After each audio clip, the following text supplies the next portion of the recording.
I'm going to show you how I made this cake decoration using buttercream and a little bit of pearls. Stay with me so you can see how I made it, and if you like my channel, please subscribe so you can see more of my content. So this is how the cake is going to look like at the end. As you can see, it looks very lovely. So first I'm going to assemble the cake. I showed that in another videos as well. You pretty much stack the cake with some buttercream between the layers, and make sure you put a little bit of buttercream underneath the first layer so the cake is going to stick to the cake board. This is one of my 4-inch cakes. I like to make these 4-inch cakes because I want to try different types of designs without having to have a lot of cake at home. You know, it's not very healthy to eat a lot of cake, so when it's only 4-inch, that's perfect for just me and my husband. So that's why I'm using my wooden sticks. When you put a wooden stick in the middle of the cake, you can frost it way easier because these small cakes tend to go over the place. They're so light, so it's harder to frost them without that stick. Also, that turnable table usually is very helpful with bigger cakes.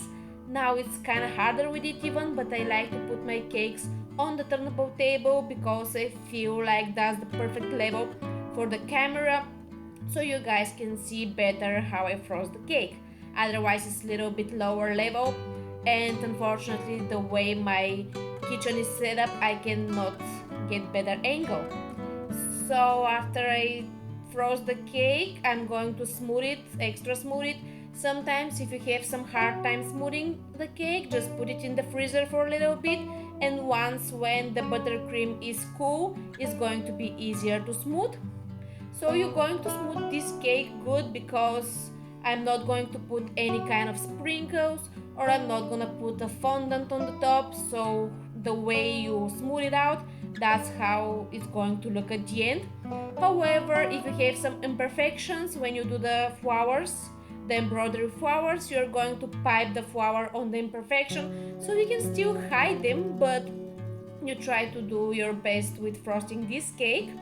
And once when you frost the cake, also we're going to make sure that we chill it enough. I put it in the freezer for an hour, so that way when I'm doing the embroidery, it's chilled and perfect. For the embroidery flowers, I'm going to use the same buttercream that I use for frosting the cake, but I covered it in purple and I put it in a piping bag. And I'm going to pipe the flower, and after that I'm going to brush the buttercream inside in the flower. If I didn't explain that good enough, I'm going to show you a closer look of what exactly am I doing, and I feel that's going to be way more helpful. So I'm getting the brush and I'm going to brush the buttercream inside in the cake. I'm brushing only the purple buttercream. The another one is chilled. Since the cake is chilled, the yellow buttercream is way more stable, but the purple cream is easier to brush inside towards the middle of the flower, and that's how you get the embroidery look of the cake.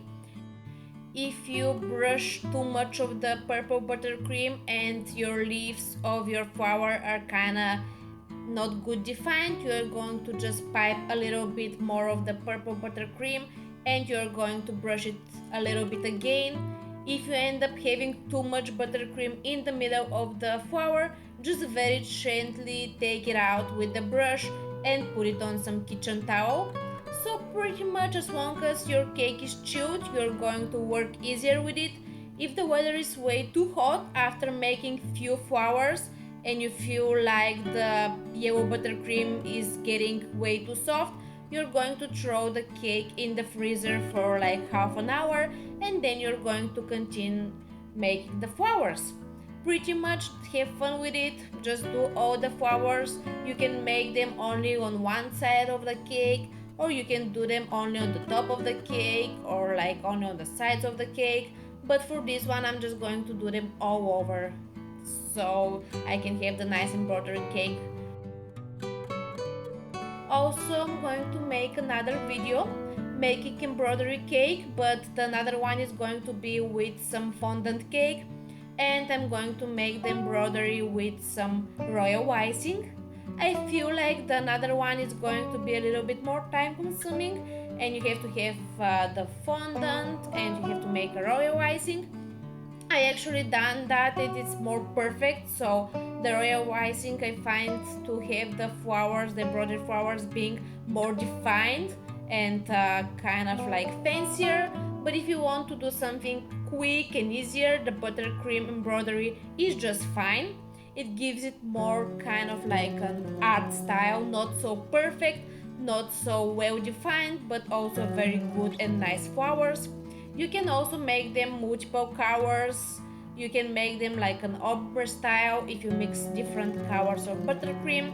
But I use just one color. I just wanted to show you the process and the technique of doing them. So that's why I keep it simple. I'm not going to stack the flowers way too close to each other because I'm going to make some swirls and freestyle shapes between the flowers. Also, a little bit of dots with the buttercream are going to be very cute and easy to do. And yeah, so this is how I cover it.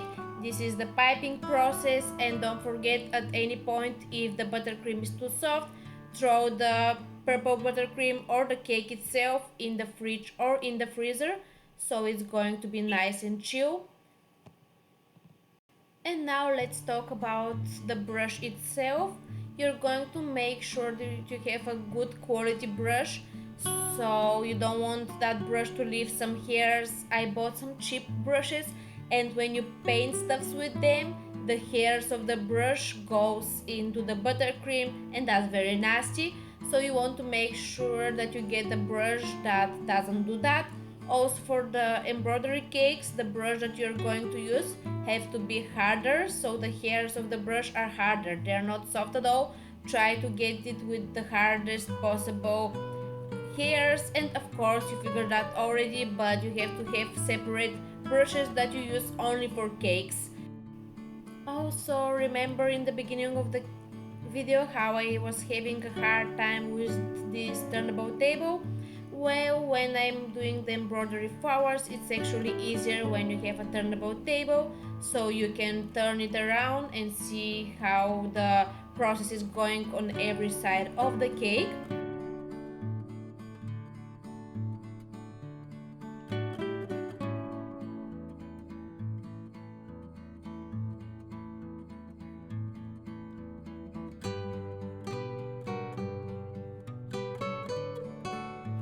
Once when you finish with piping the flowers, you're going to put some pearls here and there. I put 3 to 5 pearls in the middle of each flower, and I also put randomly a little bit more pearls with the swirls that I made around the flowers.